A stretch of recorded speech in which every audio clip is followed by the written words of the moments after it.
Murtaza, welcome to the podcast. Well, thanks for having me. Um, so I follow your work in the Intercept, and I follow your work on Twitter, and you do a lot of really great thinking and writing. Um, uh, you're not in an obvious ideological space. So you write for the Intercept, which is a pretty left-wing publication, very critical of American foreign policy. But you also, in some interesting ways, butt heads with a lot of the contemporary left in the United States. So if you forgive me the very basic question, sort of, uh, who are you and what makes you tick? Yeah, it's a very interesting question. I kind of originally I gravitated towards the left because I was very, the coming of age moments for me were like the Iraq War and the U.S. conflicts in the Middle East, and I started to get I was very into the foreign policy of the Middle East and the U.S. towards the Middle East, sorry. And at that time, the people who were critical of it and turned out to be right were people on the left and people who were very on the libertarian right at that time. They had the critique, which was sort of a non-mainstream critique for the most part, which turned out to be the most cogent one for a long time. So I kind of got into left-wing politics that way. And notionally, and I still actually do feel this very much, is that I identify with more economically redistributive politics. Maybe less than I did 15 years ago, but very strongly today. And I still believe that the US has like an overly libertarian economic system, which is a bit cruel and it could do with a greater safety net, which I don't think is a extremely left wing position outside the US. But in the US, that would be considered a very left wing thing to say. So, I got into it for that reason. And, it's interesting. I have, as you pointed out, I kind of have a different politics a little bit than people at the Intercept. But, to their credit, they kind of encouraged me and they kind of said, that's fine. If you have these your positions, it's okay. You can write about it and we'll edit it and we'll put it up there. And they've been pretty good about that. They haven't really been, kind of forcing this particular ideological line on myself or people who work there, in my experience at least.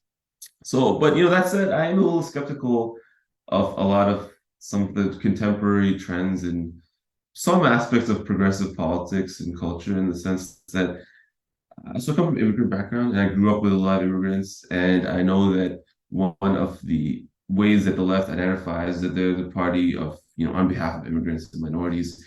And I just kind of feel that, if I'm being honest, like I have to see that a lot of the policies and the attitudes that they have, that I find that they're not very popular with the people that they're ostensibly claiming to speak for.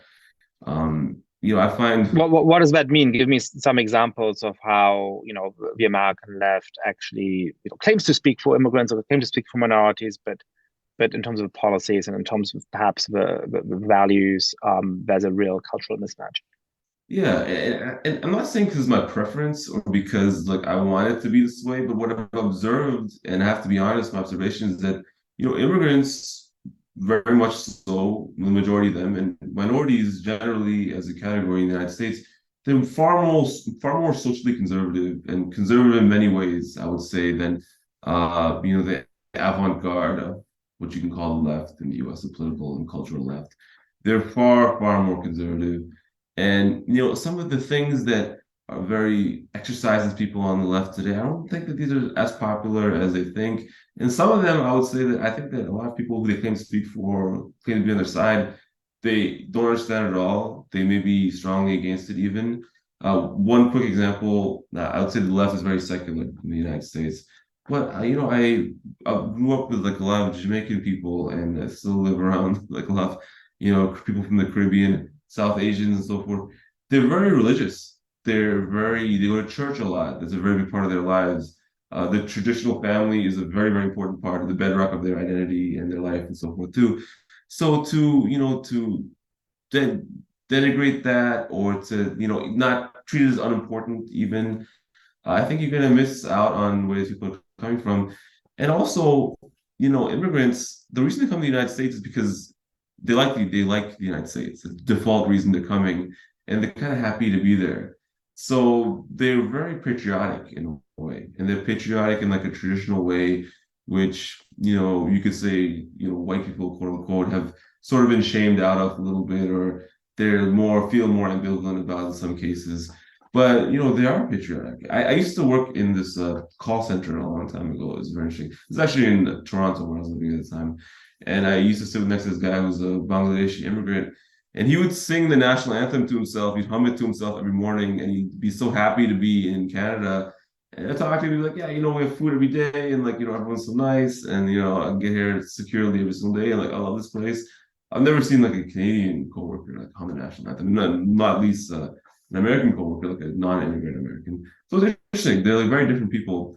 And I think that the reason that they're kind of, if you see the polls, you see some of the trends, they're kind of on the grasp of losing the support of the Democratic Party, you could say, of, of immigrants, many of them, and minorities in some degree. It's because they're kind of not in touch with them, really. And if I were to go a little bit further, I would say it's because, institutions, and you could say elite colleges and universities, there's a certain class of people who go there who, regardless of their race, they all share the same transnational culture and predilections and attitudes by virtue of being there in this very rigorous, I would say, psychological environment. And they're a class unto themselves, but they don't really have much in common, I think, with most people who are immigrants and minorities, and they have different values. So I have to kind of speak There's, to that honestly. I can't ignore it. Yeah. yeah, there's a ton in what you've said. I mean, just a few thoughts here. The first is that more in common organization, which is probably best known in the United States for doing this hidden tribe study, which is really good. They also did a study in Germany around the time of the so-called refugee crisis. So perhaps it was 2016, 2017, I forget the exact year they did the study. And, it's amazing. We asked these different ideological tribes within Germany, it's a little different from the ones in America, but there's some similarities.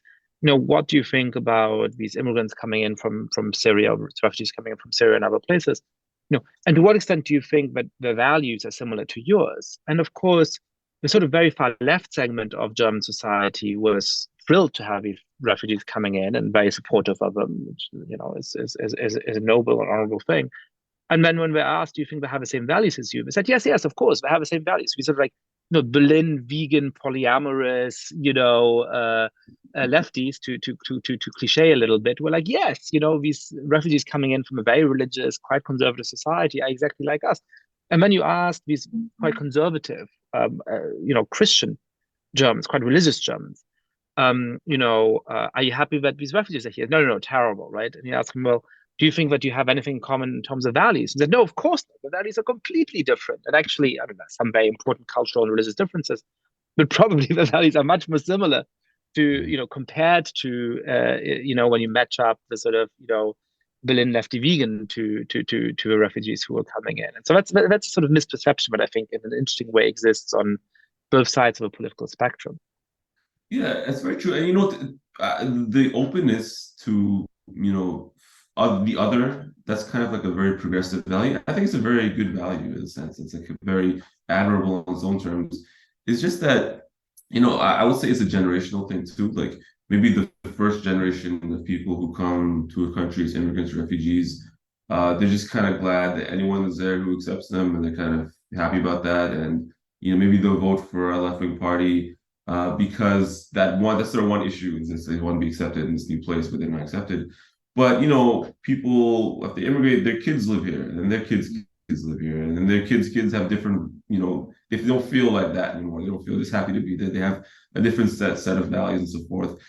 And I think that American liberalism, I could say, is powerfully assimilative. So it's not like nobody identifies with it who is a minority. There's a lot of people who identify with it as minorities, and very sincerely and so forth. But it's not like that powerfully assimilative that doesn't really matter. Like every single person will go along with it. I think you'll see a similar breakdown among immigrants, minorities who vote for conservative parties and vote for liberal parties, as you did with like Italians and Greeks in the past who immigrated to the United States. Now many of them Irish people who are now like bedrock of the GOP in many ways.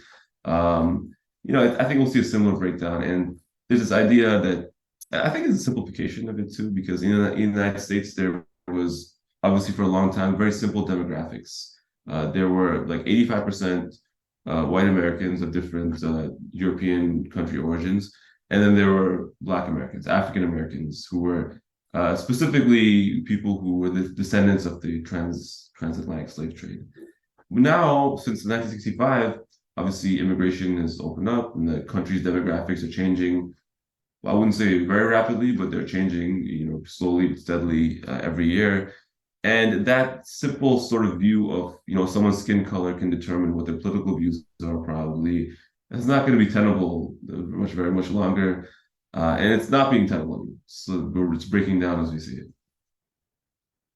Yeah, so you're sort of starting to hint at something that I know we're both interested in, and we've both written about in one way or another, which is, the sort of deep assumption that a lot of Democrats had for a few decades, that, as America becomes more demographically diverse and as the share of a white population declines, this is naturally going to give a political advantage to Democrats. But because historically, people have, in the majority, voted for Republicans, and non-white people have voted for Democrats. As the ratio between these two groups starts to move, Democrats are just going to have a much easier time winning elections. Now, for the last few years, that has started to really come into doubt, and I've written about that in my last book. And the key group that people point to is Hispanics, right? For a long time, Hispanics voted in very significant numbers for the Democratic Party over the Republican Party. But that has shifted significantly since 2016. And so when you look at why Ron DeSantis and Marco Rubio won pretty big electoral victories in Florida in the last midterms, but also why Republicans have sometimes been able to flip some overwhelmingly Latino districts in the south of Texas and in other parts of the country. Well, the reason is that Hispanics have really moved towards the Republican Party, and some of that has to do with a kind of cultural mismatch that you're talking about between those more sort of working class values, some of those more conservative, mostly conservative values, and the kind of elite-dominated Democratic Party. But now there seems to be first indications that the same trend may be happening with Asian Americans, that they're sort of lagging behind Hispanics a little bit, but there's first trends, at least in the midterms, and perhaps the 2020 election, that Asian Americans aren't voting as consistently for Democrats as in the past anymore either. What's your prediction on this, or how should we think through the causes and the likely future of this? Well, it's interesting. Like the Republicans, they're known as the party of law and order. That's kind of like the brand that they've developed over time. And the Democrats are seen as a party of like, slightly more indulgent attitude to social issues, like a softer touch. That's not always been the case in either party, but that's kind of like roughly the branding. And law and order, it's in the US, it's kind of been coded. It was coded before, like it meant something like it was a white, black, racial politics, dog whistle. That was like the idea in the 60s and even through the 80s. I think Ronald Reagan even said something explicitly to that effect, like just say law and order instead of saying racist, so something like that. But for immigrants, if you're coming here freshly and you don't have that context, you don't feel that way, they like law and order. Law and order is great. You're coming to countries that didn't have law and order, and you're fleeing the turmoil and chaos that ensues without that. So as a party which says that they're about law and order, first of all, it's very attractive. Second of all, America is a very violent society for a peaceful, stable country. It's well off. The level of violence is quite high, particularly in poor areas where immigrants are more likely to settle. So, again, a party promising law and order and branding themselves that way, very, very popular.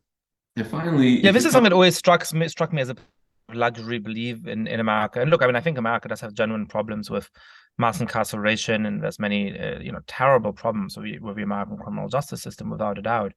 But there's some neighborhoods in the United States that are incredibly safe, and even though in theory you might think that there's more to steal there, or more to more reason in a way for certain kinds of criminals to go to those neighborhoods.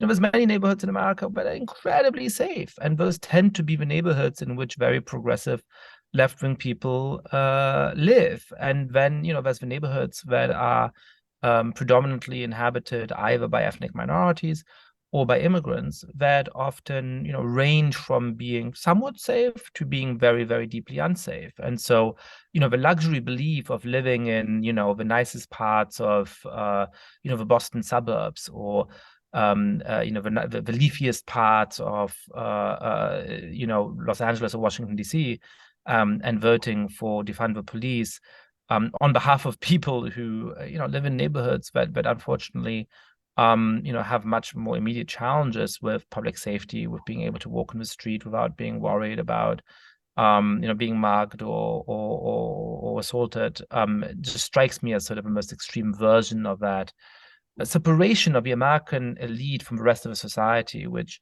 I've been thinking about a lot in the last weeks and months, which just strikes me as a very striking aspect of American society today. Well, in New York City, we're right on the heels of very, very big anti-police protests in 2020. The next mayoral candidate who was elected to office was a former police officer, Eric Adams, and his voters were overwhelmingly from, ethnic minority, Black and immigrant areas of Brooklyn. They voted for him, and the people who voted against him for the more progressive challengers, they were from the small pockets of Brooklyn, which are kind of known to be more wealthier and more ethnically white in the city. So it was kind of a very stark repudiation of exactly the attitude.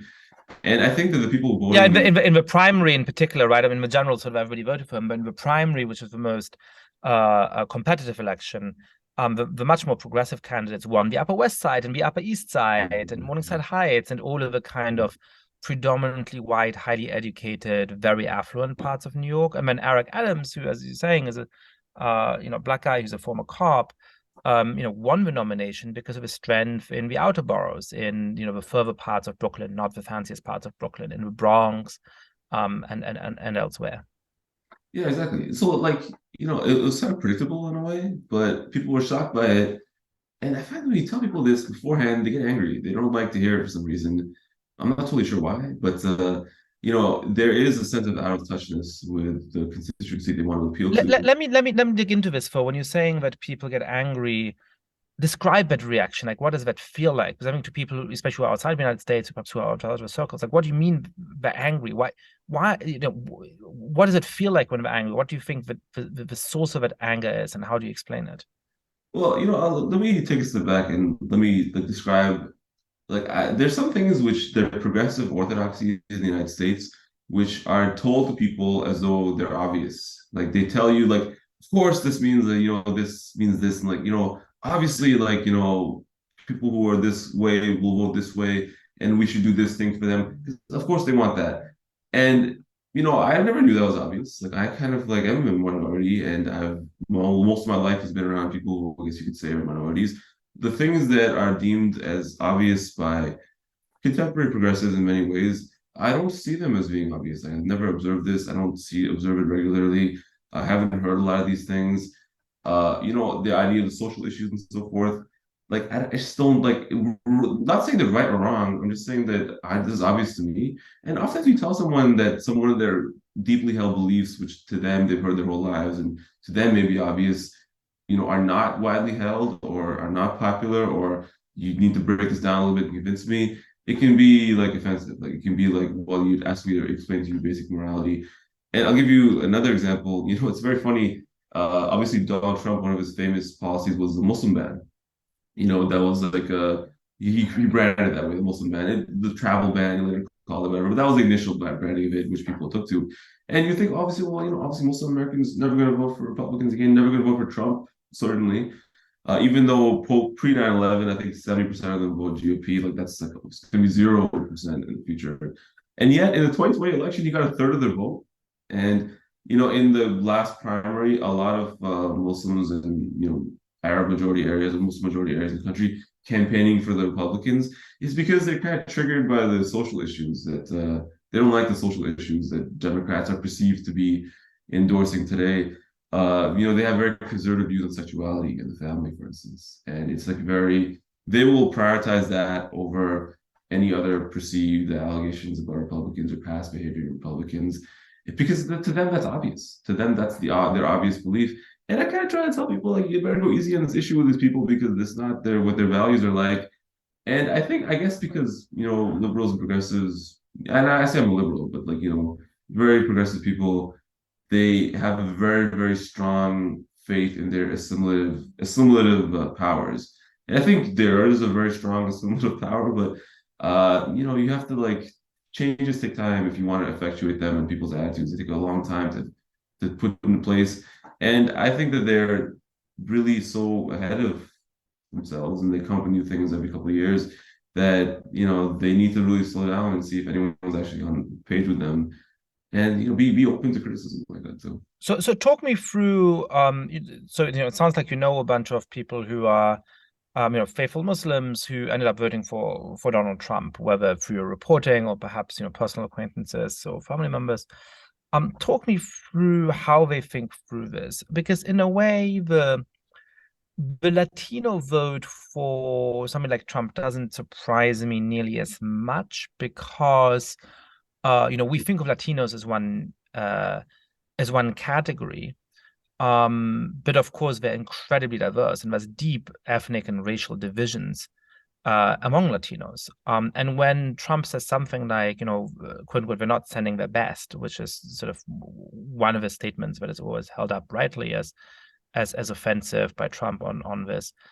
Well, it turns out that a majority of people in Mexico, in some polls, are in favor of building a wall on the southern border of Mexico, because they think that people from Central America are, bad and dangerous and whatever, right? So it doesn't surprise me that there's a lot of Latinos who don't feel targeted by that, right? Who say, well, I am the right kind of Latino, and so if Trump wants to keep out the wrong kind of Latinos, I agree with that. And perhaps I'm from Mexico, and perhaps some of my heritage is white, the majority of my heritage is white. Within that political system, we have the same misgivings about people coming in from El Salvador and other places who may be indigenous, who may be whatever, right? So sort of there's this way of saying, what I'm trying to say is that I think in that context, there's a way for Latino Americans to say, he's not talking about me, right? He's talking about these other Latinos. Now, that's harder, not because there's no divisions within the Muslim world. There's obviously as many and as complicated, and perhaps more complicated, divisions of religious, denominational, ethnic, cultural, linguistic nature within the Muslim community in the United States. But the way that Trump talked about Muslims was so broad, right? The Muslim ban, right? Like, until we figured out what's going on, let's not have any Muslims coming into the country. But it just feels harder to make that kind of distinction, right? Like a Latino American can say, well, he thinks I'm the right kind of Latino, so he's not talking about me.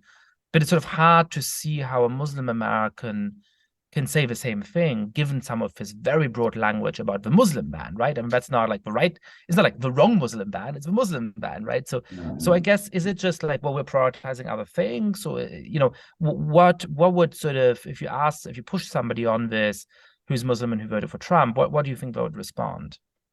Yeah, so it's interesting. Like he did start off Trump speaking in the most broad possible terms, which was quite galling. I think later in his his administration, he started to dial it down a little bit, or he would say somewhat more conciliatory things. But yeah, nonetheless, that was still an iconic platform of his. What I observed is that in the U.S., obviously people tend to vote. They interact with local political officials a lot too. And a lot of local Republican officials didn't have the same attitude towards it, or they didn't like the policy, and they had to kind of defend it a little bit. But I was in some meetings like this, so they're like, well, he meant this, or like, that was kind of, how Trump is. He says some really crazy things. That's not what he meant. We like you. We don't talk about you, and so forth. So they can still make the same compartmentalization. But I find more broadly, and I'm familiar with their voting, the Muslim American voting patterns, that kind of like did reporting on issues related to their communities post 9/11 and so forth. But I find it's very similar in other groups too. I live in like a very Haitian and Jamaican neighborhood, and a lot of people, I would say people like Trump, but people kind of gravitate to kind of his attitude in a way, which I think is resonates with a lot of people. He's like a macho guy. They like a macho leader, and this is something which I think around the world people really, it's like I have an understated value to politics. They wanted a leader who expresses certain, energy and machismo and so forth. And you could say it's not very rational, and the policies matter more, and what are the substance and so forth. That's true, but people tend to vote in many ways on cultural issues. And I think that there was a perception that the Democratic Party is a party of like, it's a little limp or something. It's something like, it's not as much. And like, Joe Biden is kind of a great thermidorian candidate, because he's trying to satisfy both sides with this old type of Democrat, which it sort of seems to be dying out a little bit. But they're attracted to Trump's machismo, and I think a lot of if you look, a lot of Arab Americans and Muslim Americans, Latino Americans, Americans of other backgrounds, immigrant Americans, well, they want like I won't say they want a Caesar, but they do want a like a tough seeming president who sort of embodies the values that they themselves would like to embody in their own lives and their own homes. Yeah, I don't always agree with Trevor Noah, but one of my favorite clips of his or skits of his was a Daily Show segment, probably in 2016, 2017, when he said, oh, Trump is the first African president that America has, or something along those lines. And he sort of compared Trump to various political figures on the continent of Africa and said, look, he's just like them. And of course, that's salient to Trevor Noah because he grew up in South Africa and knows African politics well. But of course, if you're Latin American, you might think, well, Trump is the first Latino president because look at all these caudillos who actually are quite similar to Trump. And if you're from the Middle East, you're going to say, well, actually, he's pretty similar to that, right? Like I think that's sort of like a macho, strongmanish type that is very common in various cultures around the world with their own sort of slightly local, tinge.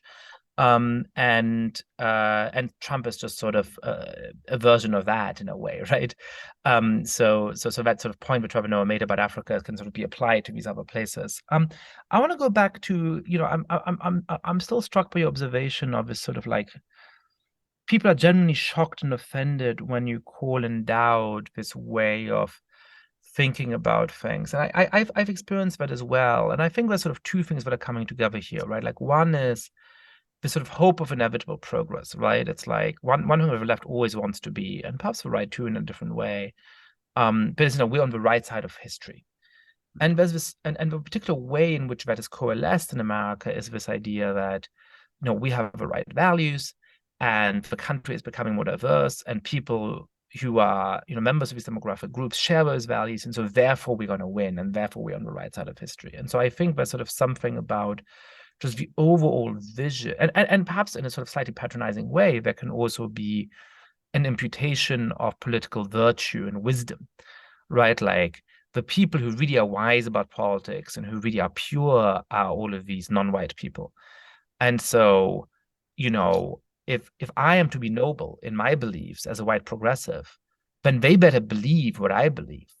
Because if they don't, then suddenly that calls into doubt that I am the virtuous progressive who has it all figured out, right? So I think that's why there's something that undercuts the self-perception, the identity of some of the people who hold that set of beliefs. And then I think there's something else which helps to explain this or which helps to sustain this, which goes back against the separation of the American elite. Now, nowadays, if you're part of the American elite, you went to Harvard or Amherst or, Berkeley anytime in the last 20 years, you're going to know a lot of people who are non-white and a lot of people who are not Christians, certainly not faithful Christians, and probably in your friend group, within your, group of people you actually know pretty well, it is going to be pretty ethnically and religiously diverse. And that's, I think, a great achievement of a country. Of course, it's not going to be necessarily socioeconomically diverse, and it certainly is not going to be very ideologically diverse. And so I think that there's this weird availability heuristic that people have who are in that kind of elite group, right? Like you went to one of those top colleges and then you went to work on the Hill or in banking or in tech, and now you're somehow in journalism or something like that. And it's not just that you want to be on the right side of history and so that requires you to impute these beliefs to particular demographic groups. It's that you're like, well, but I know Black people, like I have Black people in my life and they share those beliefs. And I know Muslims, I like had classmates who are Muslims and they share those beliefs. So what are you saying? Like African Americans don't agree with this, Muslims don't agree with this? Well, the people all believe this because they went to Harvard like you did, right? And they're part of the American elite like you are. And the American elite is just very culturally distant from the rest of the society. So I think there's a sort of weird mental shortcut. Well, one of the reasons why people are offended by this idea is that it flies in the face of the empirical evidence they have. And the empirical evidence they have is seemingly very reliable, which is, I'm good friends with people who are from those groups and they all believe X. And more or less, I mean, slightly exaggerating, it's true they all believe X because that's true of all the white friends these people have too, right?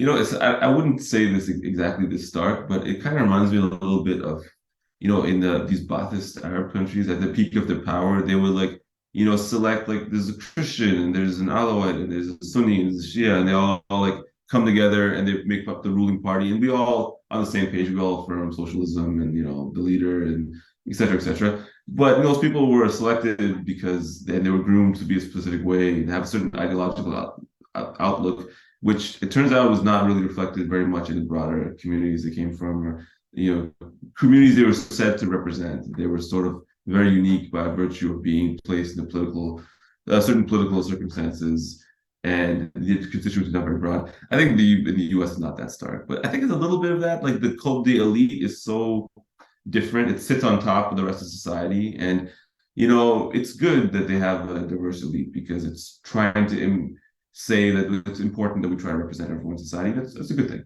But I think that it requires being humble, at least. And I'm not even saying progressive values are bad or no one will ever like them or that always going to be rejected by X, Y, Z person. I think it's not the case. It's just that you need to look at it with a sense of humility, what things you don't know, the fact you could be wrong, the fact that all your beliefs could be the opposite potentially, and that shouldn't shock you. And as it becomes more empirically manifest, like the reason I pointed out is because I don't want people to be surprised when, in 10 years, 40, 60, 80% of the Latinos or Asians are voting for the Republicans suddenly. And then, all the plans people had laid, the liberals had laid for the future of the country are come to naught because they're built on faulty premises. So I'm trying to point it out for that reason. And I do see early hints that it will go in that direction. So, I find, and also I would say that there's a perception, some people say that, well, these people are so intolerant, they can't hear anything different than them. They'll completely shut you down and cancel you and so forth. I think it's a little bit overstated. I think I'm able to say whatever I want in even a very left-wing environment, because I think that you have to be very polite. If you criticize someone's deepest beliefs, do it very politely. And same with if you criticize someone's religion, make sure you say very politely, preface, X, Y, and Z. And now here's my critique, suggestion to you and so forth. And then they're more amenable to it. And I think because America is so secular, a lot of metaphysical weight gets put into politics by people, and particularly people on the left, I would say, who are more secular. So when you're criticizing their political view and their political standpoint, it's not just a set of policies you're criticizing. You're criticizing something deep in their identity and their self-identification. So if you're going to do that, it's very emotional. You better unpack it in a way which, takes that into account. And I think when you do that, they actually tend to be more, in many cases, more amenable to the criticism, more open to hearing it than you might expect. Let's double click for a moment about this interesting class divide that you've sort of hinted at. There seems to be a suggestion in some of the recent articles and research on the rightward drift of Asian Americans who continue, by the way, perhaps we can talk for a moment about the incoherence and absurdity of that category, but who seem to shift towards the Republican Party. There's still a vote in the majority for the Democratic Party, much less so than recently. And one of the interesting things is that, when you look at Asian Americans on the Upper West Side or on the Upper East Side, right? People who are of a higher socioeconomic standing by and large, who probably have advanced degrees, or at least have gone to college, they still tend to vote for Democrats in much larger numbers. But, when it comes to East Asians, for example, the areas where that's less likely to be the case is in, Sunset Park, for example, or in other more working class neighborhoods. So I guess two questions. One is, how do you see this playing out in the sort of immigrant community that you know best? And second is, is there actually a kind of possibility in that in the end, all of those theories about the consistent vote of those minority groups is going to come true? Which is to say, is it that the working class segments of those communities are leading indicators, and in the long run, they're going to shift more and more towards the middle or towards the right, and so this whole idea of a demographic majority is going to prove to be wrong? Or is there something about the idea that actually, perhaps the first generation of immigrants is super patriotic in the kind of somewhat old-fashioned, touching way that you talked about, but the second and third generation may be like, well, we're no longer grateful for just being able to be here, and here are the things that are wrong, and then they sort of move to the left. The first generation is much less likely to be highly educated. There's obviously segments of first generation immigrants who are, but on average, they're less likely to be highly educated. And in part because this country allows for great socioeconomic mobility, the children, the grandchildren are way more likely to go to those elite places, where they then also join a sort of broader elite culture of how to think about those things and probably move to the left. So describe those divisions, but is there a reason to think that perhaps actually in the long run it is, the sort of most socioeconomically successful segments of those immigrant groups that are going to determine the politics of a group as a whole? Yeah, I think what we're going to see, Americans don't tend to think in class too much, but I think what we're going to see is a breakdown on class lines. And the way the white working class often votes for the Republicans, not always, but a significant chunk of them vote for the Republicans.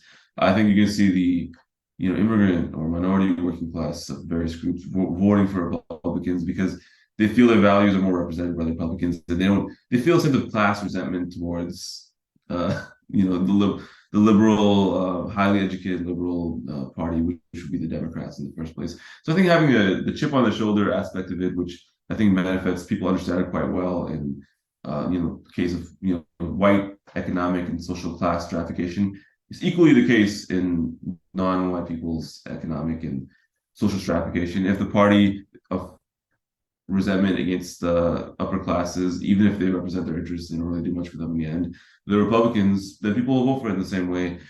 In the case of, will it be a leading indicator? Will future generations, go and vote for Democrats? I think that, yeah, if you work in a convenience store and then your kid does really well and goes to Harvard or Stanford, they're going to take on a different set of social norms, most likely.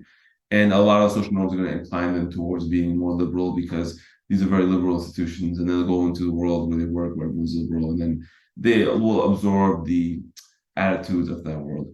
But the people who don't go to that world, who don't rise economically or in the same way, a lot of them are going to vote Republican for the same reason that white voters vote Republican. And I think it's actually kind of great in a way. It's kind of good that I don't think we should have politics stratified along race in any country because then it's like a race war, which I don't prefer. I prefer, I don't prefer a class war either, but I prefer that it's people don't define their politics preemptively by race. So I think actually it's a positive trend, and I do expect it's going to happen. Are the majority of people gonna vote Republican in the future or not white? I don't think so. I think it'll be the same way it breaks down with white people and then the opposite.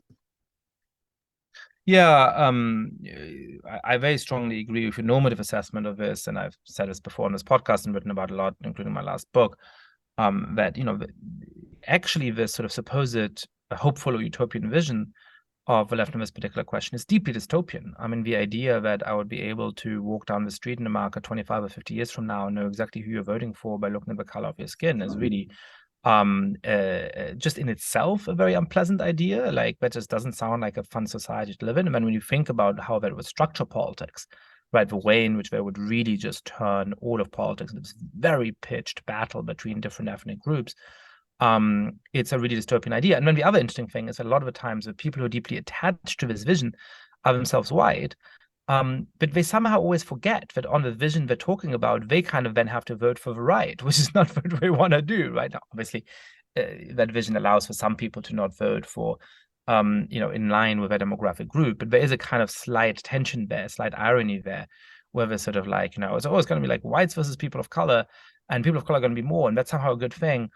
And we don't think about the fact that not all of the people believe this, obviously, but a good number of them are themselves white, and they somehow think of themselves as the other part of this, which shows perhaps that they don't ultimately take seriously this idea that that's going to be the dividing line. They realize that there's other kinds of things that determine, which side of a political divide you're on as well. I want to shift. Very, very quickly, I want to make one quick point too. If you notice in the Republicans too, there is another phenomenon of like the very economically successful immigrants who are very Republican too, for a different reason, because they identify with a different sort of tradition of American elite culture, which is like the very libertarian kind of tradition. Vivek Ramaswamy is the most recent example of this as well too. I think that's going to be a lot of it too, because a lot of immigrants and their kids, they really do identify with people in America. Sometimes they kind of like roll their eyes at pulling up very pulling yourself up by your bootstraps, that kind of attitude seems like a bit of a cliche. But it's very popular with a lot of people. And if they do well, they're like, well, I don't want to be patronized to. I don't want to be treated as though, I'm like an endangered species who, needs to be have their hand held all the time. They actually, it kind of appeals to them too. And it's also the same machismo and all that as well too. So I think it will break down in a very complex way, even beyond just class too. It'll be much more mixed even than we expect. And again, I think one of the nice things we're bringing out in this conversation is how similar different groups are in that regard. I mean, when you look at white voters, some people say, oh, there's no economic element here because somebody's income doesn't really predict that well, or that for Trump or somebody else. But that's partially about what the nature of your economic success is, right? I mean, somebody who makes $250,000 a year in the United States could be a lawyer, could be, in a senior position at a nonprofit. And those are very likely to vote Democratic, right? They're most likely to have gone to very good colleges, to live in very metropolitan areas, to be around a lot of other very progressive people. And so they're likely to vote for the Democratic Party. There's a different kind of white American who makes $250,000, who perhaps has gone to a more local college or a big state college, and who now is, running a contractor business in, some town in Michigan, or who perhaps, owns a chain of a few stores in the local area, or a few restaurants or something like that, right? They might also make about $250,000 a year. They might also be white, but they're much more likely to vote for the Republican Party. There's a kind of a difference in economic milieu, right? And what you're saying, I think, suggests that the same kind of divide might play out among South Asian immigrants, among East Asian immigrants, among Latino immigrants, right? Where sort of the person who goes off to Harvard and, has the cushy job in journalism, where they make a decent amount of money, or who's a lawyer, who's a doctor, who's a sort of nonprofit worker, at a place where they're doing well, they're very likely to vote for the Democratic Party. The people who are doing very well for themselves in the more entrepreneurial areas of business, perhaps more in finance, so that's changing, and sort of some other parts of the economy, they might then be much more likely to have these libertarian leanings and vote for the Republican Party. Oh, absolutely. So let me go to a sort of different strand of a conversation. You were saying in interesting ways that you're on the left, you're also a liberal, and we've been using liberal a lot in this conversation as just sort of saying left wing, or sort of favorable to the Democratic Party. But I want to go to the sort of more capital L liberal idea for a moment. There is this big debate on the American left about what to think about philosophical liberalism. And you've challenged people a few times by saying, you claim not to be a liberal, but then what are you? So it sounds like you do think of yourself as a liberal, at least in certain respects. Talk me through how you think about this question. Yeah, so obviously in the US, liberal is used colloquially to mean like the Democrat, like they support the Democratic Party, and it's a term for the left generally. They refer to as liberals. But I actually think that most people in America are probably liberals across both parties. The broad majority of people, capital L liberals. There's a sense of commitment to personal liberties, civil liberties, and so forth. Like that aspect of it is more pronounced than a current suite of policies or approaches, which may or may be branded liberalism, but may or may not comport with that. Some things which are coded as right wing for some reason, like freedom of speech. I think it's a very important brand that people who consider themselves liberals should be open to, or should be embraced, I should say.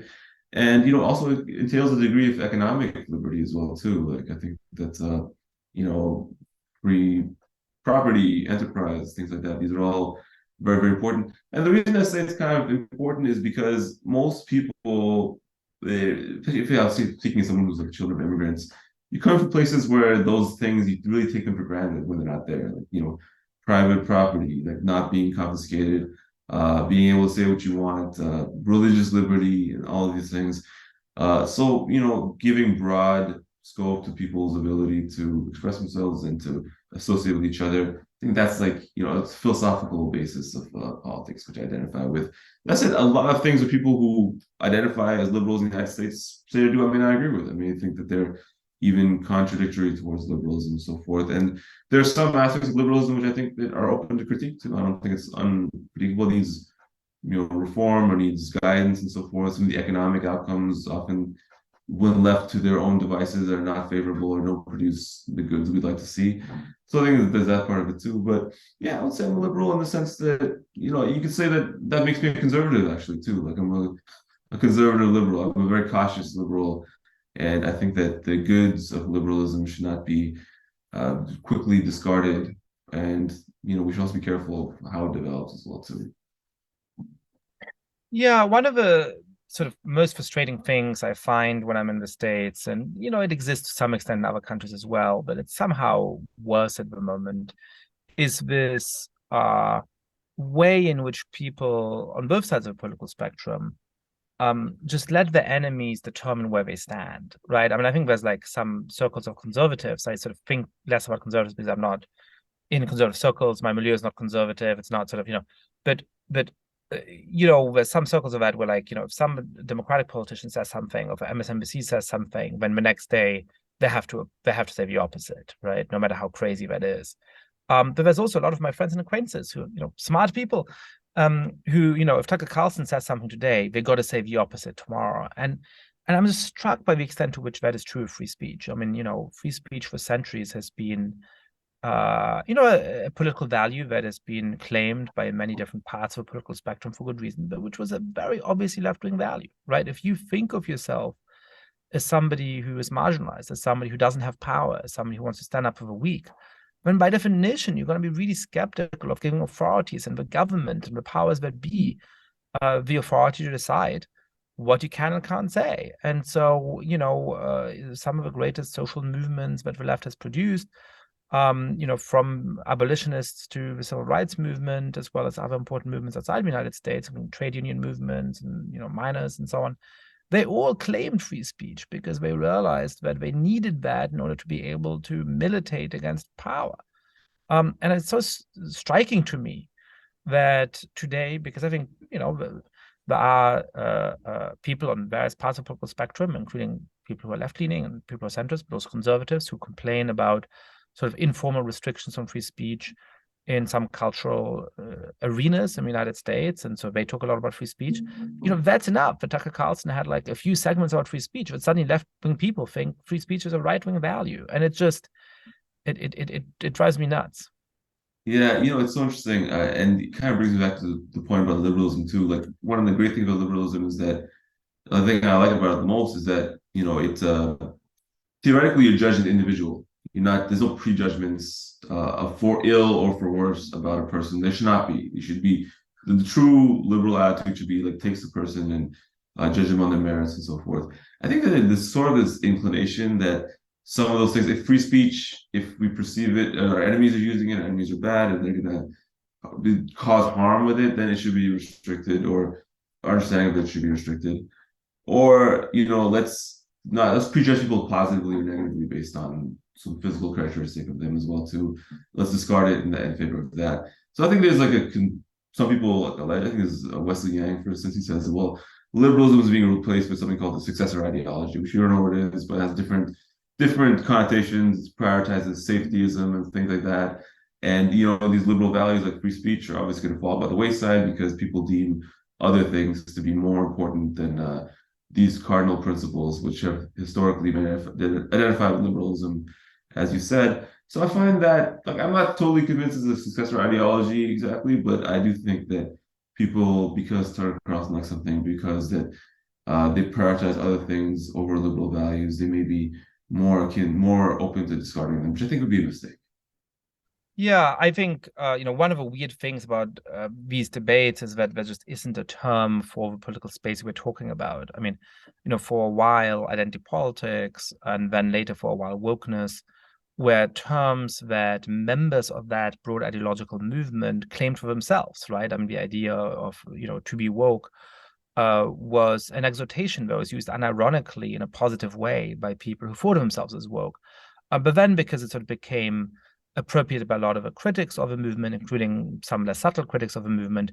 Now when you talk about over woke or wokeness, you sort of sound like an old man, yelling at the clouds. And so this odd thing where you just like do not have a term that you can use to describe that political space that is neutral and generally recognized as applying to a very clear ideological movement. Now, I think successor ideology has real merits because it sort of feels neutral in a kind of way, right? It doesn't feel like it's like the woke, it's like, successor ideology. It sort of feels like a way of referring to it as it started to a conversation. The thing I don't like about it is that it sort of assumes that this ideology will win, right? To be the successor is to have succeeded in becoming the successor.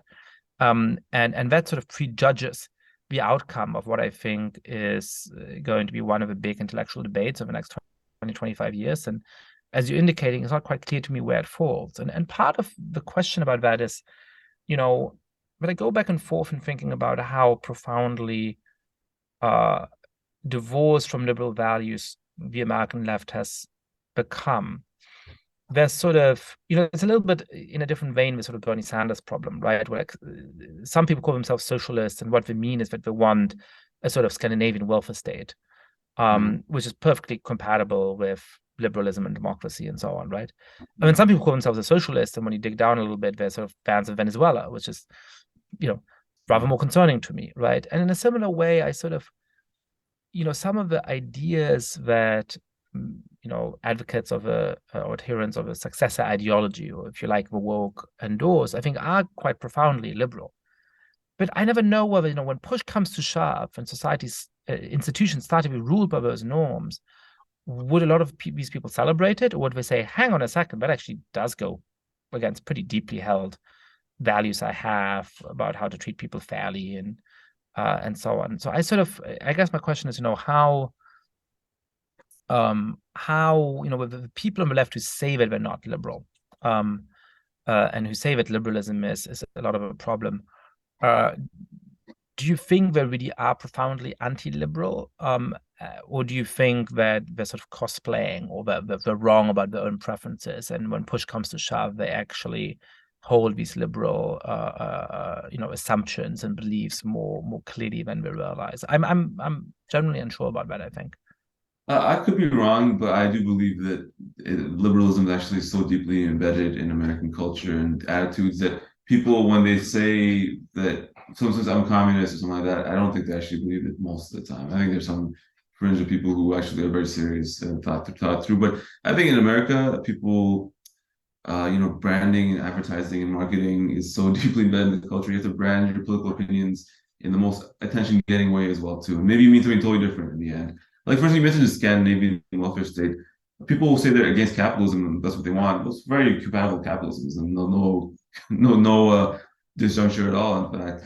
And I think to be satisfied with that. Sweden, I believe, has a higher number of billionaires per capita than the United States does. I did not know that, but there you go. But yeah, so I think that in reality, I could be wrong. Maybe, I'll be in the camp and being like, the subject to indoctrination 10 years from now. But I think that the majority of people actually, they are deeply committed to liberalism, but I do think there's some people who are not. And I also think that you can often ideological movements, they're not really driven by the majority of people's opinion or their followers. They're driven by like a vanguard of people who kind of set the tone, and they can kind of jujitsu people into a certain position later on, which they may not have expected. Happens very often in revolutions and so forth.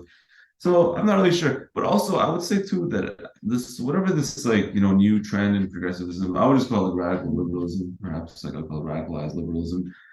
It's very unstructured because of its nature, and it's kind of drifts into these brand directions, these purity spirals. There's like no set agreed tenets, even though there's some broad principles. So I don't know how durable it is for that reason. Like I think it could flame out, it could transform something totally different. Communism, it really required a structure for ideological coherence in the long term to keep it going, the way to build something.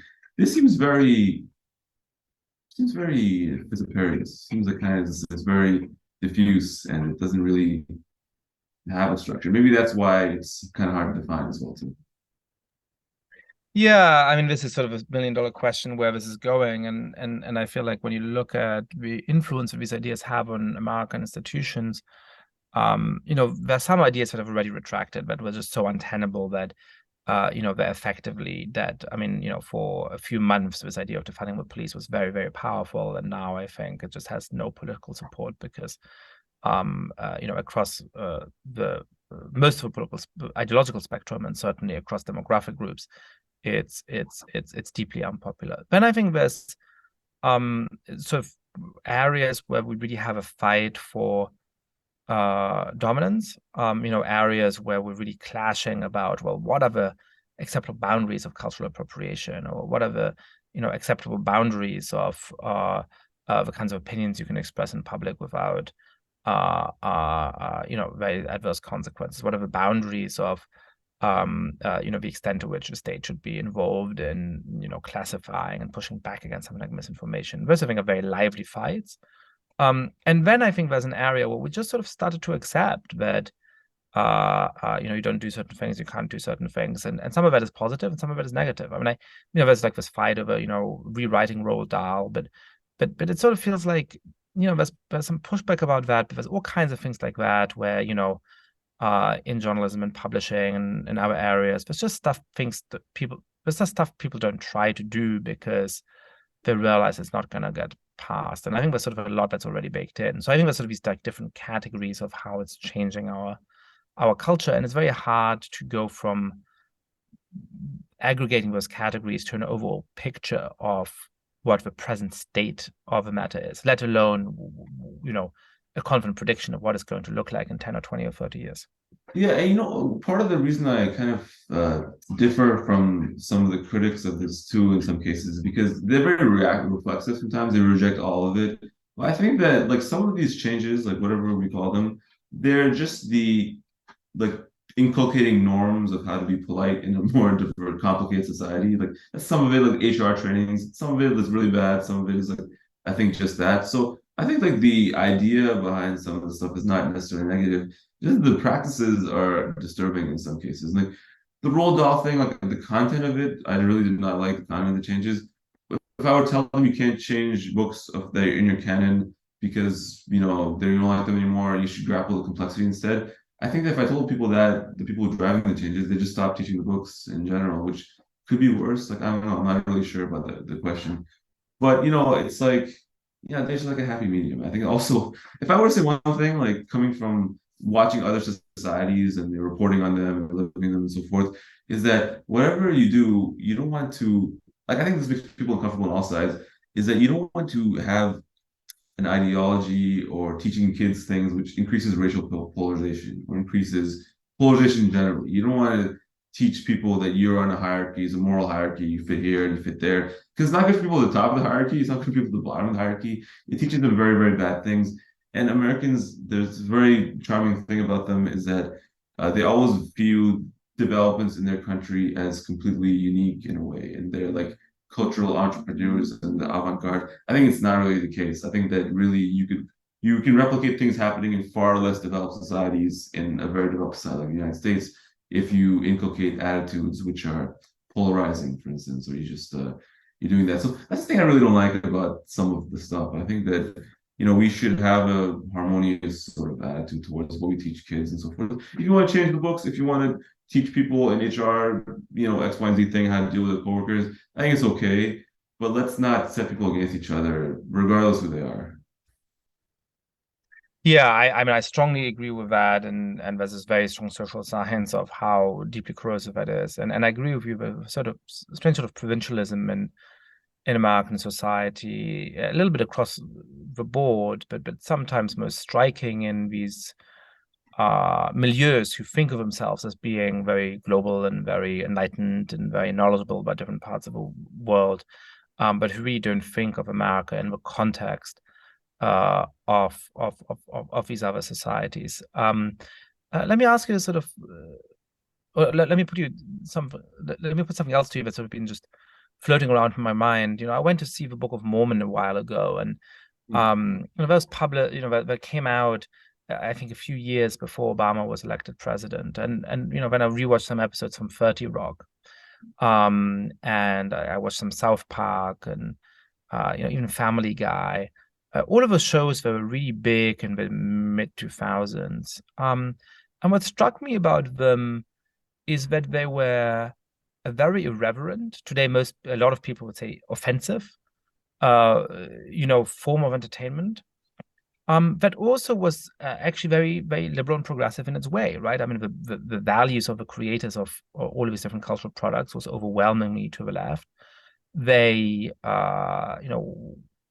within those contexts, were quite critical of and hostile towards more conservative institutions, whether it is Republicans in 30 Rock or the Mormon Church and the Book of Mormon, and so on.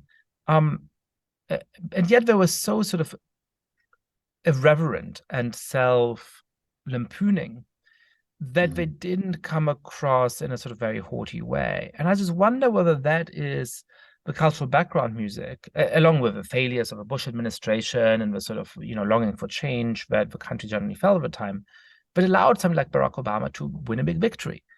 And I wonder whether those sort of cultural preconditions have ceased to be the case, right? That sort of as the reigning culture of the American elite has become so much more serious and earnest and so on, it just is off-putting to people in a way where in an ironic way, something like Obama wouldn't be possible. Liberals have become very pious. They become the most pious Christians in the world who don't actually identify with Jesus per se, but they've become so pious that's why, going back to what I said earlier about like you criticizing beliefs, people getting upset, it's because the piety of the beliefs is so deeply embedded that it's become, it's like, I won't say it's become a religion, but it's become something bearing on that, the same metaphysical and seriousness and energy has been devoted to that. Can I name a single left-wing person who I think is funny today? Like, I struggle to do that. And they all used to be funny. They used to be the funniest ones.